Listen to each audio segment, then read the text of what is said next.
dalawa. Magagawa ko ng dump account tapos share ko yung diba walang pasok. Parang gusto mo ko o, dinedi tayo mga kapatid. Sabi mo talaga.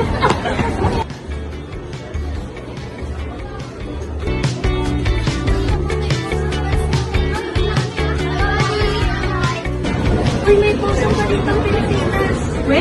Tingin na doon pa.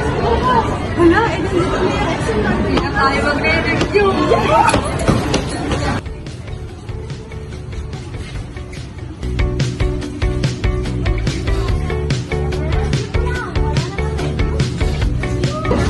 ikaw, God. Alam mo, taas natin. Nakabit yung pag-review natin kasi hindi sila makapasok. Tama ko, tukotin ako sila.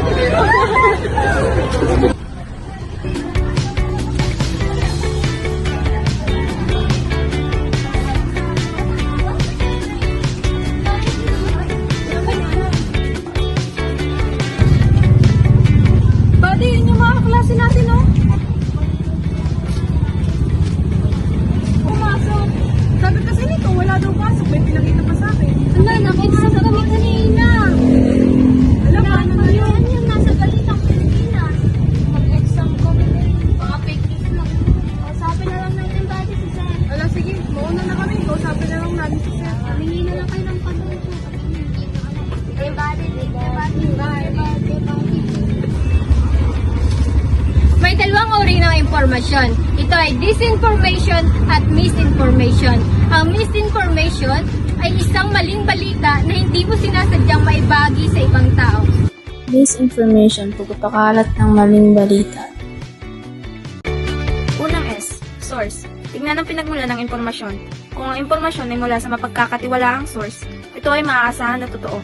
Dahil sa source, mas madaling matutukoy o masasabi na ang impormasyon ay tama. Ikalawang S, spelling. Ang spelling ay mahalaga lalo na kung ang impormasyon ay ilalahad sa pangkalahatan at kung ang post at impormasyon ay itadad ng spelling mistakes, ito ay masasabi na ang impormasyon na hindi totoo at iyon ay fake news. Tatlong S, report. Ang isang totoong impormasyon ay laging may suporta galing sa iba pang mapapagkatiwalaang source. Ang isang totoong impormasyon ay hindi lamang manggagaling sa isang source, ito ay posibleng alam din ng iba pang mapapagkatiwalaang source. Dahil sa mga suporta ng iba pang source, ito ay nagpapatunay na ang impormasyon ay base sa totoong pangyayari at datos.